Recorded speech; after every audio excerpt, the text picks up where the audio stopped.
Mythbusters. Am I missing an eyebrow? Danger at the gas pump. Are cell phones triggering deadly explosions? Can high altitudes cause big problems for silicon implants? If I were in there with the breast implants, I'd probably be dead about now. And computer drives. Have they reached dangerous warp speeds? Oh my God, it's a horror show. Who are the Mythbusters? Adam Savage. That's right, you got some kind of bogus minister thing. It's not a bogus ministry. I performed a dozen weddings already. And Jamie Heineman. Farewell, cruel world. Between them, more than 30 years special effects experience. Still kind of sexy. They don't just tell the myths. They put them to the test.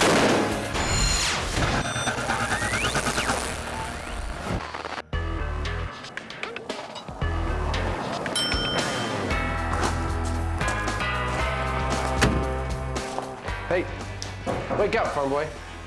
What? Can you help me with directions to Antioch? I'm lost.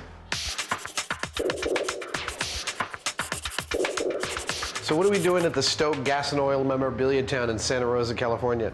Well, we're here to see whether you can accidentally blow up a gas station with a cell phone. And even if we fail, do we still get to blow something up? Oh, yeah. Excellent. So what exactly is this myth? Well, it's an email myth that says that the use of a cell phone near a gas station can cause an accidental explosion. And in fact, people have bought into this, and on some gas stations near the gas pumps, you can see a sign saying, please don't use your cell phone here. But also, it's a very good story, and a very good story is very powerful and promotes belief. Heather Joseph Witham, resident folklorist, has another dramatic cell phone explosion story. Well, the story goes that there's an executive speeding along on the freeway in Los Angeles, and all of a sudden he hears the ding, ding, ding, and looks down and he sees that his car is just about out of gas. So cursing and frustrated, he gets off the freeway. He drives up to a gas station, gets out, starts pumping the gas, takes out his cell phone, and calls the office. At which point, there's a tremendous fireball that engulfs the executive, and then the entire gas station explodes. There have been more than 150 gas station fires across the United States since the early 90s. Could cell phones be the culprit? The Stoke Gas and Oil Memorabilia Town is an ideal location for road testing the cell phone myth. What are you doing? It's kind of a lowrider. Fred Stoke used to collect tractor parts until oil cans proved to be more rewarding. Wow. Oh, that's amazing. This is the largest one-quart oil can collection in the world. There's over 10,000 different cans here. I'm going to do my house like this. Well, we're going to need a big blast chamber, something large enough to contain a large explosion and protect us, and also to control environmental conditions like humidity and temperature and that kind of thing. We're going to need gas and a way to get it in there in a vapor form, and we're going to put a cell phone in there and call it, see what happens. The chamber will be constructed from Lexan, a polycarbonate product favored by race car drivers and jet pilots. I find this very appealing. Polycarbonate is a plastic that is extremely tough. You can about fold it in half and it won't break. It'll stop a bullet, it'll stop all sorts of shrapnel, and I just love this stuff. I love it. Anticipating a big bang, the guys are constructing the chamber with a failure point, the center of the two halves of the box. So that if the blast is too big, instead of the Lexan failing or the aluminum welds failing, the box itself will just poof, separate into two halves. Like a clamp. Yeah. The blast we might deal with might be a lot larger than we think, and so building in a failure point for this so that it can fail safe seems like a good idea. Plus it'll look really cool. Oh yeah, it'll definitely look really cool. Considering Americans pump gas around 12 billion times a year, there are plenty of opportunities for disaster. Electrical sparks and gasoline vapors are a potent mix, and it seems there is much more to this story. You know, I think it's highly unlikely that a cell phone is going to do this. You know, it seems like a dumb idea to me. Well, actually, it turns out that there's another part to this myth.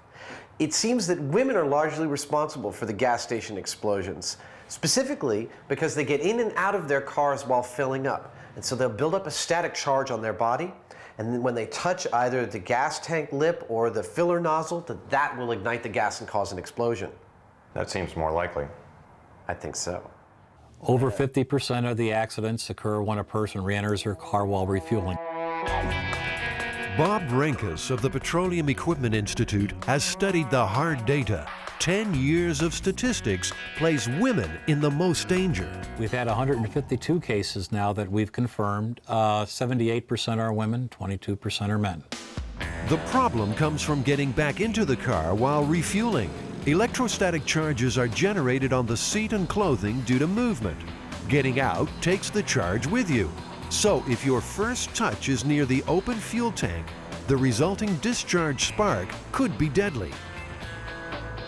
So, silver car, not getting in, he's done. A Mythbusters stakeout showed very clearly that women were more likely to get back into the car while the gas was pumping.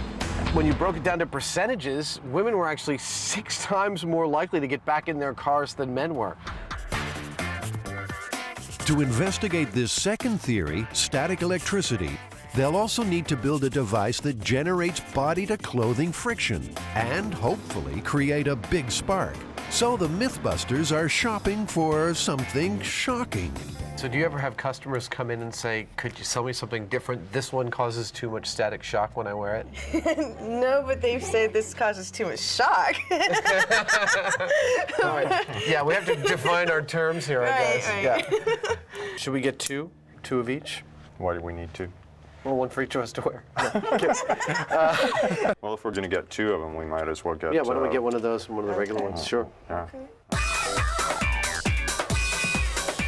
The experiment is now focused on creating and storing a strong spark. No one will be allowed inside the blast chamber, so the spark has to be discharged remotely. So this is called a Leiden jar, and it's actually just Tupperware with foil on the inside and foil on the outside.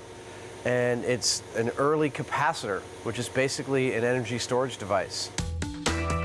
Around 1750, in the Dutch city of Leiden, scientists discovered that 2 conductors separated by an insulator could store an electrical charge. Benjamin Franklin used it to shock his party guests, who stood in a circle while the current surged through them. Not a stunt for people with weak hearts. So the electrons are leaping off the PVC and being stored in the Leiden jar. Ooh, all right, good. Oh. Wow, I got like 3 shocks from there. With the shocking garments in hand, they're off to the auto yard to find a suitable car seat.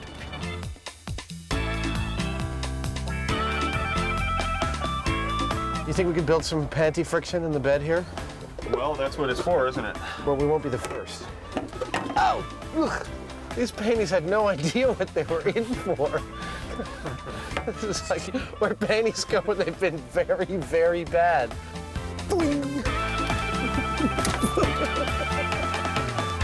I mean, I don't know which one actually to go with anymore.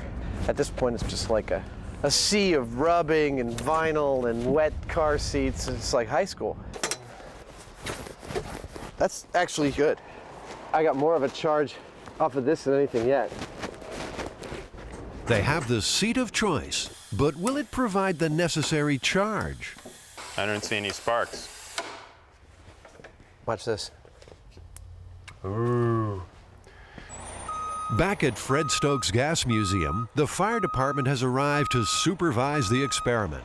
So, is it cell phones or static sparks that cause gas station fires? Well, let me see. We've got a crash test dummy with his legs removed. We've got a panty-static generator with leopard fur and panties wrapped around it. It's not exactly hard science. Nonetheless, the firemen want a much smaller bang. Too much gasoline vapor inside the chamber, and it becomes a very large bomb. What's the potential? What could go wrong? Break all the windows around here. You know, that might be the worst case. I don't want to see that happen. Jamie wants big boom. Down, boy. Down, boy. He's being a little conservative, which is his job, and I appreciate that. We will still try to get the biggest explosion we can. Time for the fire protection suit. Delivering the gasoline to the chamber is Jamie's responsibility. He will use an aerosol device to spray high concentrations of flammable fuel vapor directly inside the blast chamber.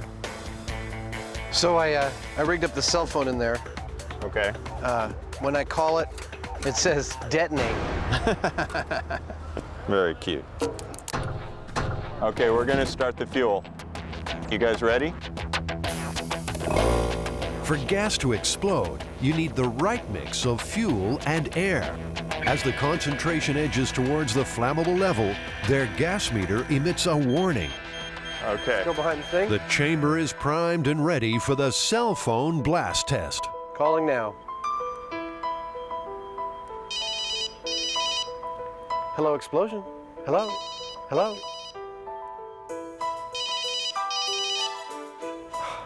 He never answers his phone. Both Jamie and Adam are confident the cell phone won't cause an explosion. It creates heat, but not enough to cause ignition. Time to test the second theory. Okay, guys, we're done with the cell phone and we're going to the panty-static generator. Keep as many unnecessary people back. Okay. I really have some concerns about that thing. I really do. Okay. All right, I will tell everybody. Thank you. You know, you'll notice the firemen are all kind of standing a lot further back than we are. Yeah. So this is not to be toyed around with. It is a bomb. Okay? Okay. With the chamber saturated in gasoline, it's time now for Adam's panty-static generator to spark an explosion. All right, we're going in 5, 4, 3, 2, 1.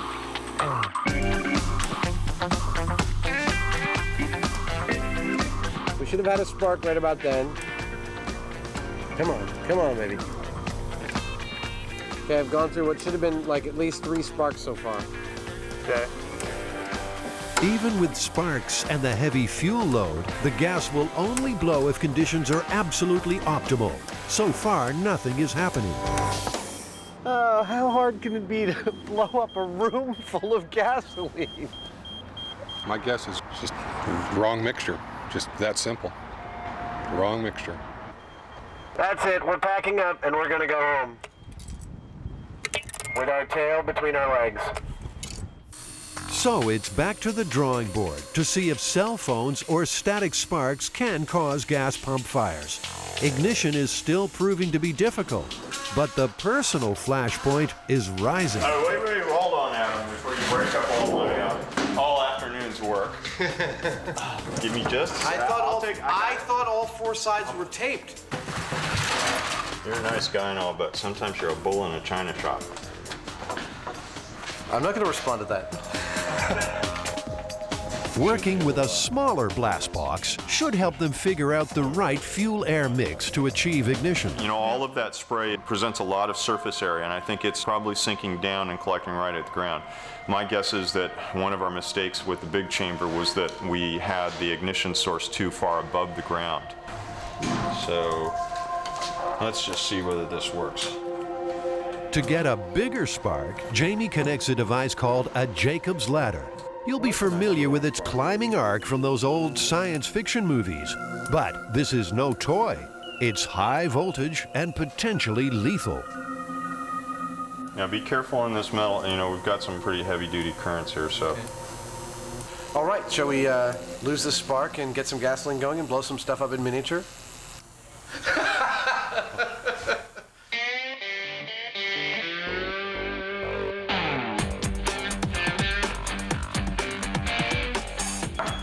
Is gasoline flammable? You'll find out after this. 4, 3, 2.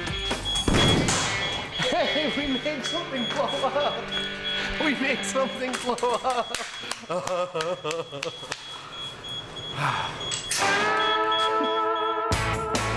Adam has improved his Leiden jar. The heavy-duty version will provide a potent spark. And finally, they are getting an ideal blend of fuel and air. Well, I lost a lot of hair on my arm. How about that? It definitely works. Okay, now I'm afraid.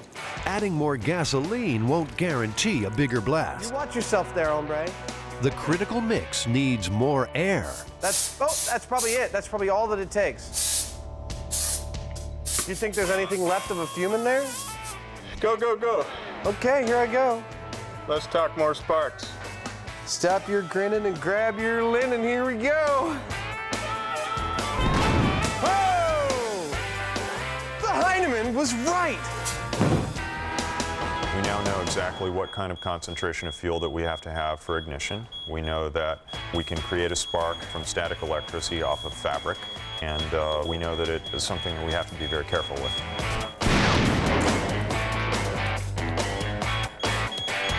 I'm fine. Am I missing an eyebrow?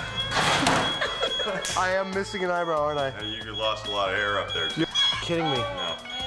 You're all right. It's not gonna. It won't look weird after a day or two.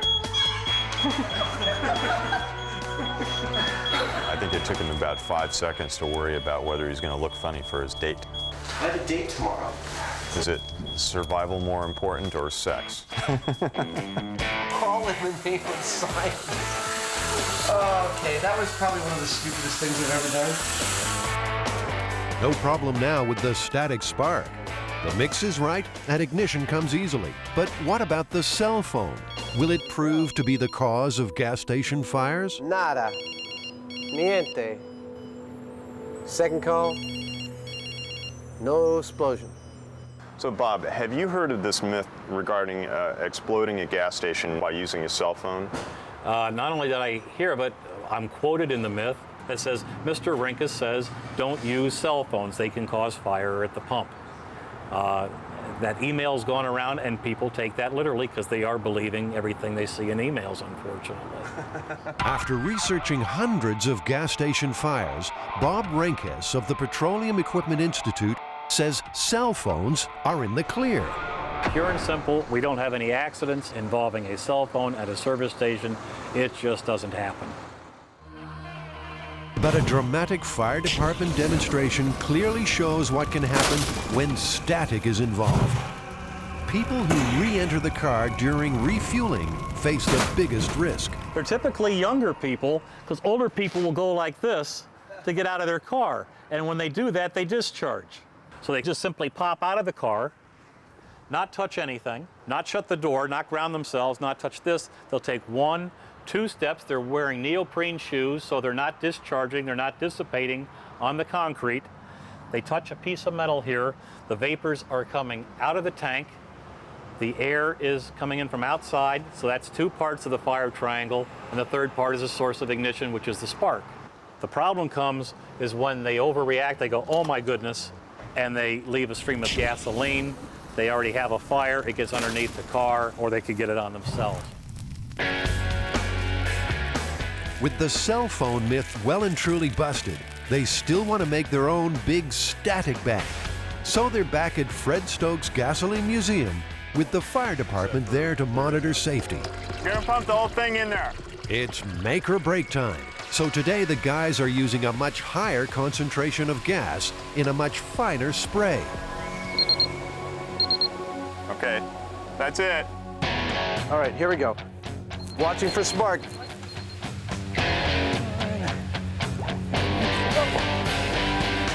Despite a heavy saturation of gasoline vapors, still no blast. This is a pain in the butt. You know, we got the darn thing so it's foggy with gas fumes in there, and no boom. What are you gonna do?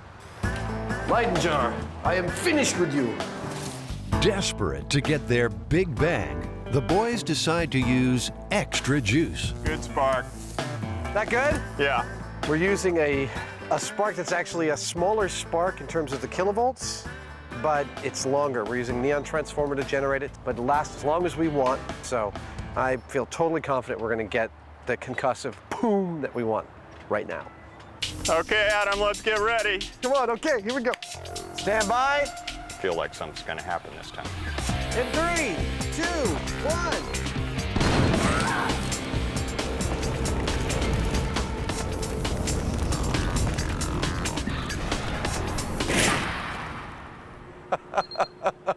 wow, I forgot to watch. That was really cool. Right on. Whew. Hey, we got it. Yeah. That was a lot of force. Yes, it was. That burst apart this 24-foot seam of metal tape. Well, it's about time, huh? It's about time. Absolutely right. Don't be fooled.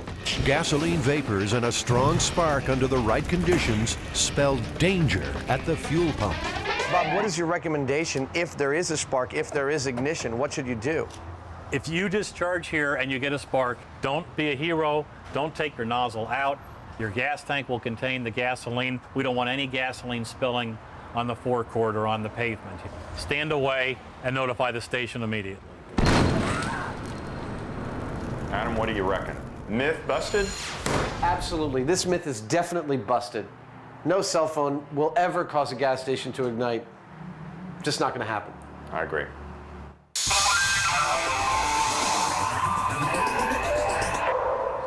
Jamie. Yo. I got breasts. Check this out.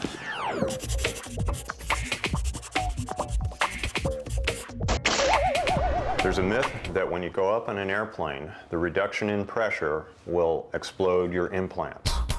The basic story is that there's a woman with silicone implants on an airplane, and there's a depressurized cabin because it's a local flight, perhaps from LA to San Francisco. And as the plane goes higher, the implants get bigger and bigger and bigger and bigger until finally they explode as she's walking down the aisle to the lavatory to see what's going on with her implants. There we go. Oh, sample not for implant. One size fits all. There's not like a bigger or smaller one. So we've got the implants, right? What else are we going to need for this, Jamie? We've got to have a chamber that will handle both pressure and, vacuum.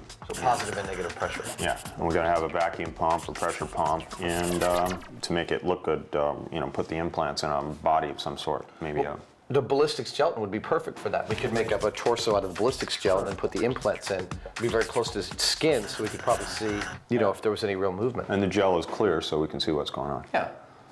Okay, that's weird. You know what? Since I've never owned a pair, I don't know what they're supposed to feel like, but these feel pretty good. It just makes me feel more like a woman. Right, it's giving me the creeps. Come on, take those off.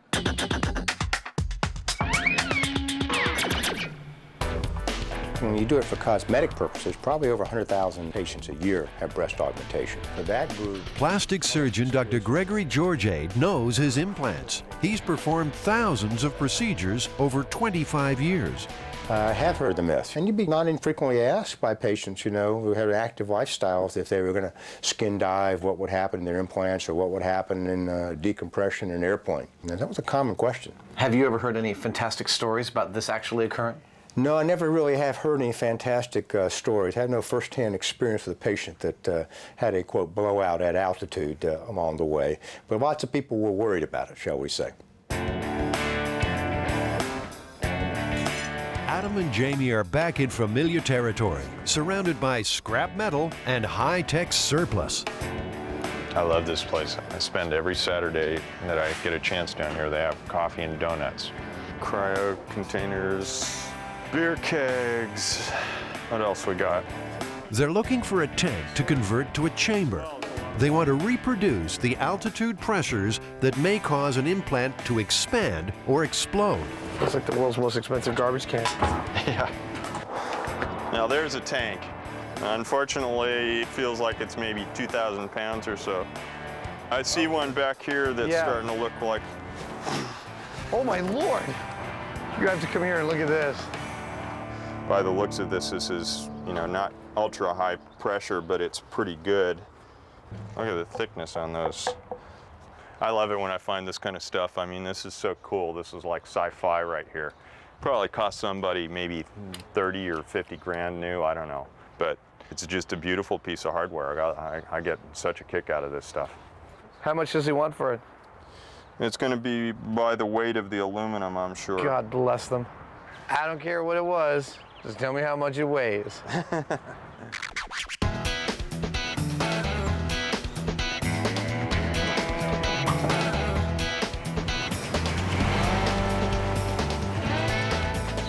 So I'm going to try and implant these in a fake woman. The first step towards exploding the implant myth is to modify a store dummy. A heat vacuum appliance is used to make a plastic mold of the torso that will hold the implants.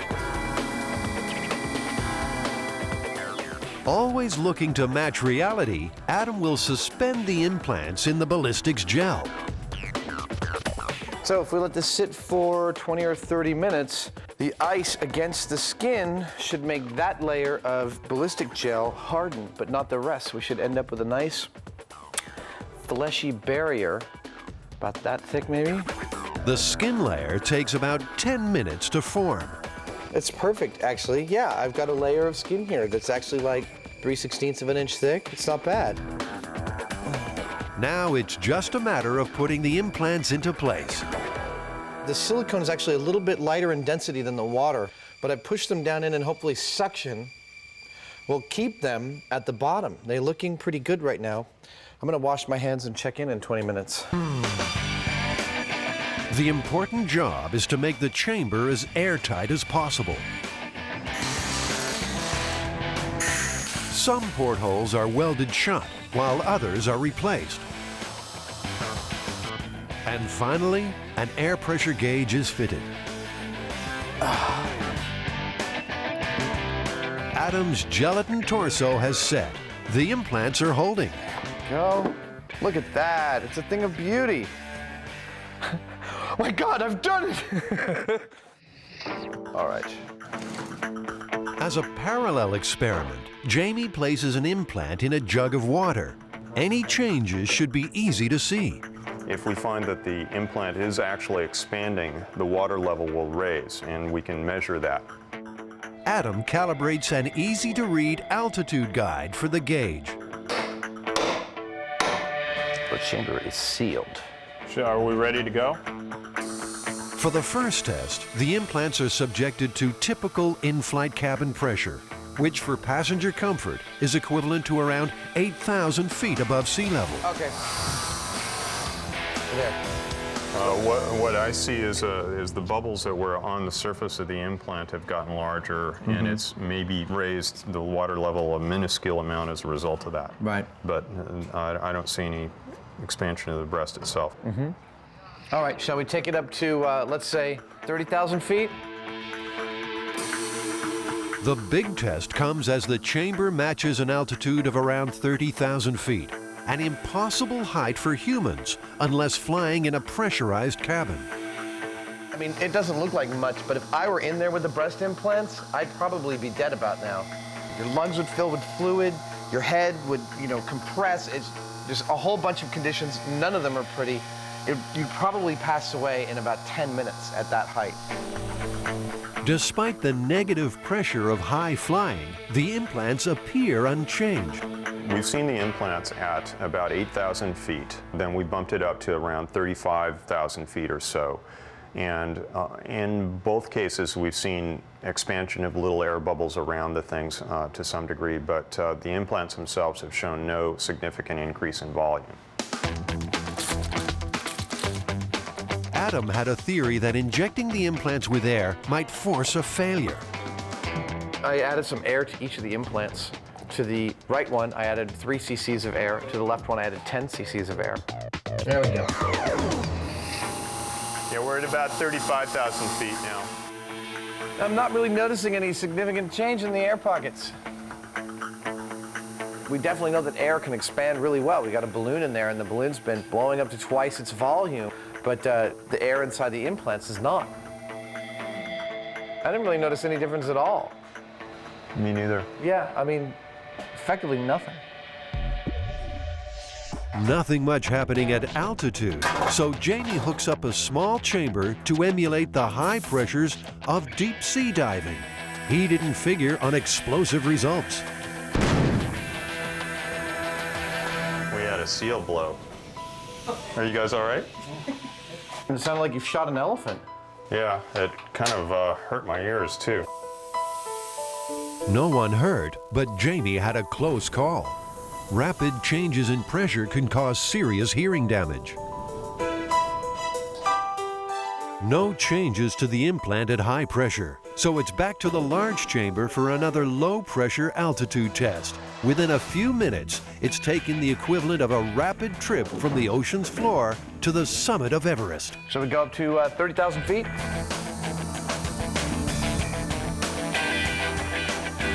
Okay. I don't see nothing.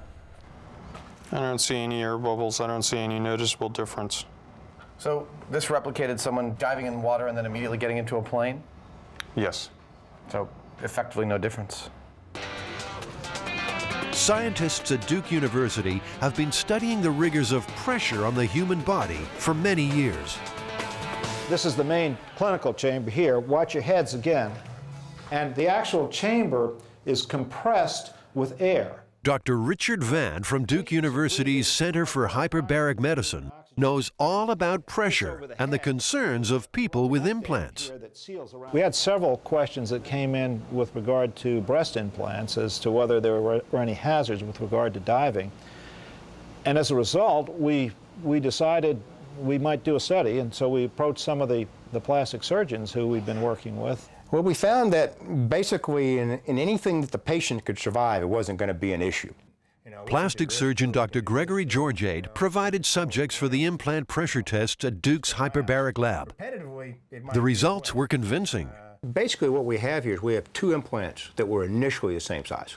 And I expanded it by about 50%, which is the maximum volume expansion we could find in the studies we did, to show you what the implant would look like. And you can see it's 50% bigger. The implant could double or triple its total volume before the shell is ever going to break. So it isn't going to be an issue. And a patient that had this happen would have been dead because of the nitrogen bubbles that ended up in their brain with the bends long before the implant got to this size. So why do you think people were worried about this to begin with? Well, I think they were worried about it because the supermarket tabloids had got their attention. And that it's another good story along with Bigfoot and the Loch Ness Monster. The myth of the exploding implant appears to be well and truly busted. I got to do it really hard, right? No, you can't. Oh, God, God. But the story has one more chapter. Adam now tries an inflatable brassiere. Jamie, you want to tie me up? An earlier version of this narrative that took place in the 1950s dealt with a national sales manager for the inflatable bra, was on, again, a flight in a depressurized plane. She was wearing her product, as any good salesperson would. And as the plane got higher, her bra got bigger and bigger and bigger, and the other passengers were kind of starting to freak out. So she had to go spend the rest of the flight in the cabin with the pilots, which you couldn't do these days. Okay, wow, that sucks. That sound? That's really bad. Adam volunteers to give the inflatable bra a personal test at 8,000 feet. Go for tank depressurization. Slowly in increments. Adam, how are they doing? Are they getting bigger? Roger that, Mission Control. My breasts are expanding. Repeat, breasts are expanding. They're definitely getting firmer, but nothing exploded, unfortunately. You know, these didn't really change that much. I mean, they've got vinyl enclosures. They're going to be pretty resilient to pressure. But, you know, they were definitely firmer at 8,000 feet, but not by much. Well, do you want to go all the way? Not on camera. Shall we take it up to 40,000? Let's do that, but not with me in them. Okay. Jamie is keen to push the inflatable inserts to the limit. There should be obvious changes at 40,000 feet. Those puppies are looking pretty taut. Looks like they're about twice the volume that they started out with or so. These things are quite resilient. I'm not sure they're going to blow. Even at an intolerable 40,000 feet, these inflatable inserts are in no danger of exploding. What do you think? We can see them all expanding individually. Always looking for a novel twist, the Mythbusters loaded food items into the tank for some frivolous science. Hey, the marshmallows are definitely expanding. They're lethal.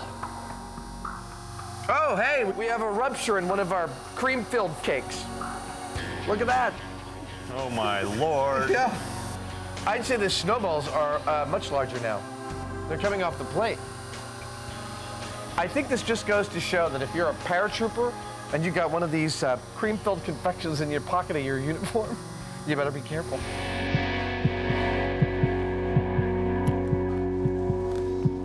So, Heinemann, exploding implants, what do we get? No results, no expansion whatsoever on these things. You're more in danger of your cannoli rupturing than your implants actually exploding. Your cannoli? Cannoli, it's Italian pastry that's cream-filled. Oh, okay. It's not a euphemism. Okay. So, as far as I'm concerned, myth busted. Oh, definitively busted, absolutely.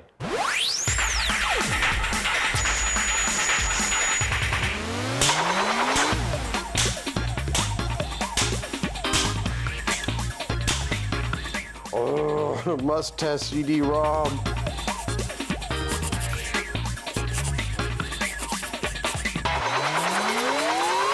It turns out that with the brand new extremely high-speed drives, they may actually be exceeding the structural capabilities of the CDs themselves and shattering them into tons of pieces, sometimes even leaving the computer. Wow. Yeah, so we're actually going to try and do this. We're going to try and speed up a bunch of CDs under a bunch of conditions and get them to explode in all sorts of spectacular ways. I like that. Yeah. Along with the computer drive, they will adapt some high-speed tools to spin the CDs beyond 30,000 RPM. At that point, they expect to see critical failure. You know, this could be dangerous. Absolutely. In fact, sharp fragments of polycarbonate are going to be traveling in excess of like 700 miles per hour. I think to test to see if it can penetrate skin, we'll put our ballistics dummy in there. I think so. I think he's perfectly suited to sit in front of this computer and be abused.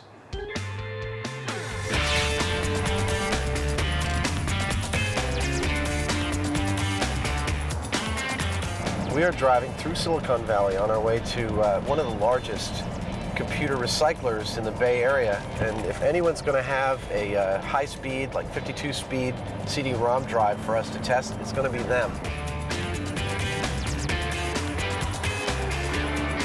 If there's something better than a computer store and a shopping cart, I'm not sure what it is.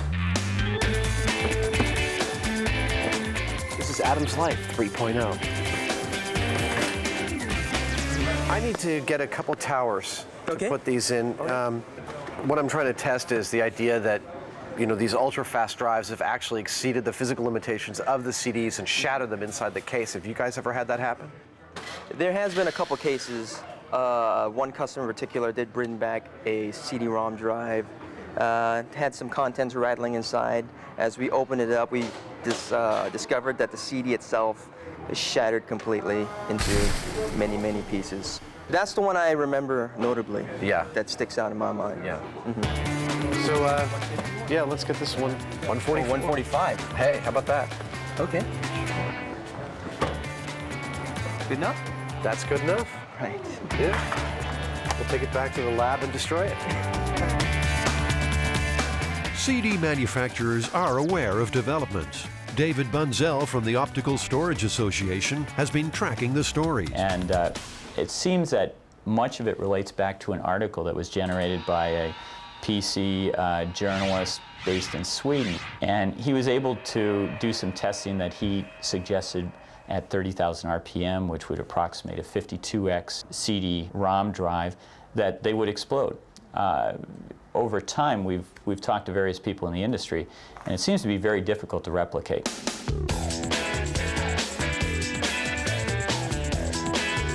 To replicate the CD shattering experience, Adam exposed some computer disks to the kind of treatment imposed on them by users.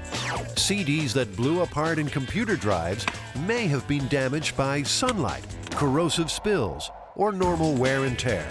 To test this myth realistically, a few CDs had to be sacrificed. Cracked, exposed to sunlight, 24 hours. Rubbing alcohol, microwave, off-center label, expensive name brand control CD. See how it does.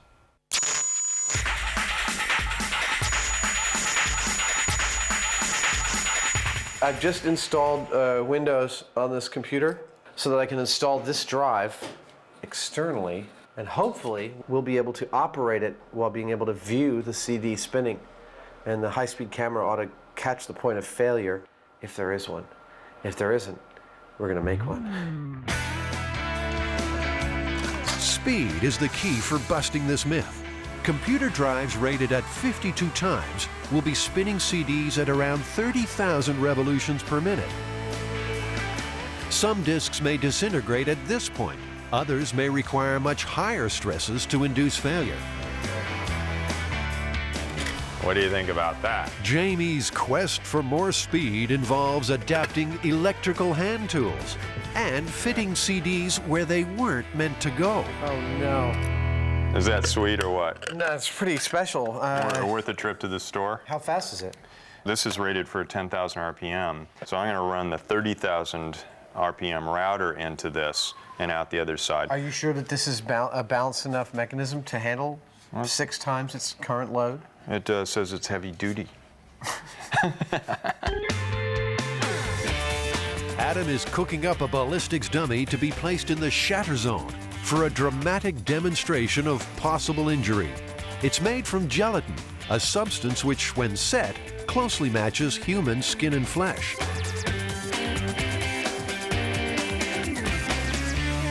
Wish I could understand why we can't get this to spin up to its full speed. We've done everything we can to get it to max out, and it may just be that the computer's not fast enough to read it as fast as 56 speed. The budget computer failed with the latest 56 times drive, achieving only 20,000 RPM, nowhere near fast enough. It should be pushing at least 30,000. Jamie has another plan. Frankly, I'm terrified of Jamie's drive. He's built the equivalent of a 300-speed drive in there. I don't want to be anywhere near it, and I'm really glad we have it contained in the blast chamber because the drive itself may fail catastrophically. Jamie is adding more power to the equation. He's adapted a super fast motor and plugged it into a variable speed controller. And this motor is set up to go maybe 90,000 RPM if not for the drag on it. I'm guessing it might go like 80. Ought to go faster than it's supposed to though. Oh, this is cool. Wow. Look at me, I'm a god. Doesn't look much like you, Adam. Looks exactly like me. Look at that. You know, I've always wanted a 6-pack. Closer to the center. Okay, there we go. All right. Doctor, the patient is ready. Revving CDs up to demolition speed is the aim. Jamie's customized drive is about to get its chance. Contact.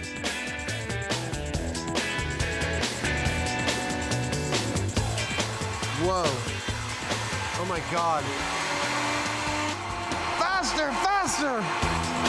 That's all of it? Yeah. It's only reading 20,000. That might be as fast as it can spin something like a CD. The friction with the air makes it have to draw more amps in order to do it. We'd do better direct drive right off of the router, and I know it would spin that up. They're still unable to get to the required 30,000 RPM. But the workshop has other fast tools. Lathe, 2,000 RPM. Bench grinder, 3,500 RPM. Dental drill, 60,000 RPM. Air turbine. I'm not sure how fast it's going, but it's awful fast.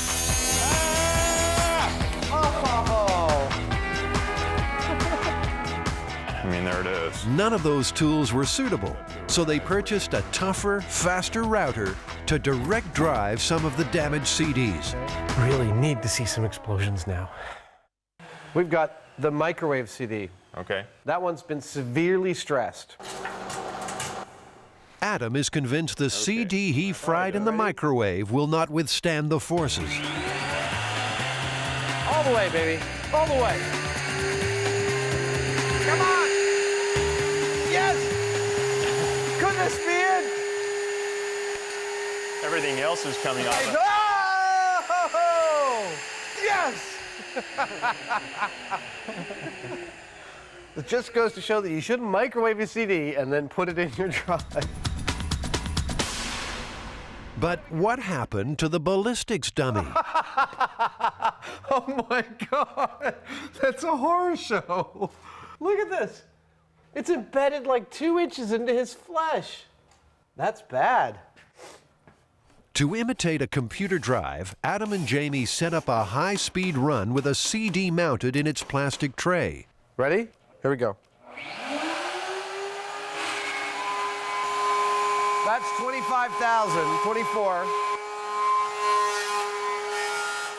See, I'd turn my computer off if it was making that noise. Oh! Well, In there the you tray. go. We got failure at 25,000 RPM. In the tray. Absolutely, and that was a control one. We didn't damage that one at all. That CD was whole and intact. And the tray made it fail pretty quickly.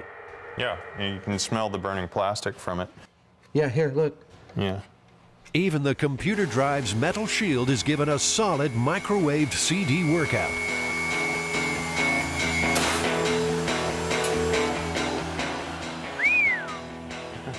That's spectacular. Look at the damage it did to this case. I mean, it spread the sides out. Yeah, little dent marks. Yeah, dented the steel. It's like hitting it with a hammer. If the high-speed 52 and 56 times drives are already causing some disks to shatter, what does the future hold?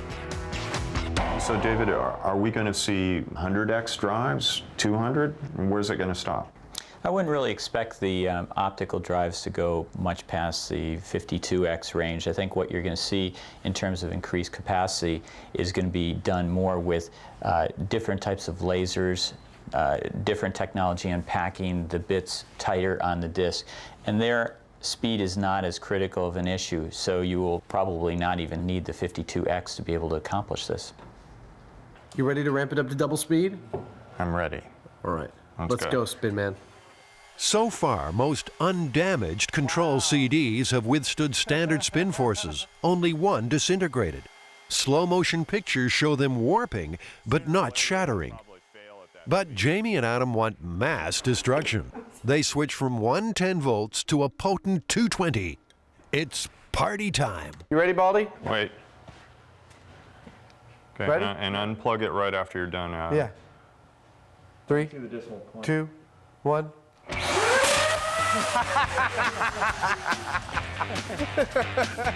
Next one. It's like lighting a match under the thing.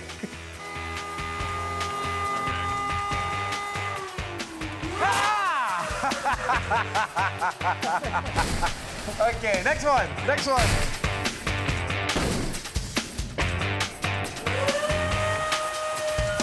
Oh, couldn't take it. Plug it. I think it actually blew the router, though. We're done, I guess. I think we've done a good day's work here. Any day we create that much shrapnel is a good day. That's astounding. I mean, it's like almost like Christmas. So listen, even if one blew up in your computer, would you be at risk? No. Why not? Well, maybe if you open the thing up and put your eye right in there, but See, that's just the sort of thing I might do. Well, there are easier ways to poke your eye out, I suppose. Now, are you worried about CDs exploding in your computers? No. I have three computers that sit around me, and I don't sit there with any concern that I'm going to have fragments flying at me. Given the millions and millions of CDs that are out there being burned all the time, and the maybe dozen cases that we've heard of this happening, it's pretty much almost a non-event. I agree. It's not something the average buyer has to worry about. Highly, highly unlikely.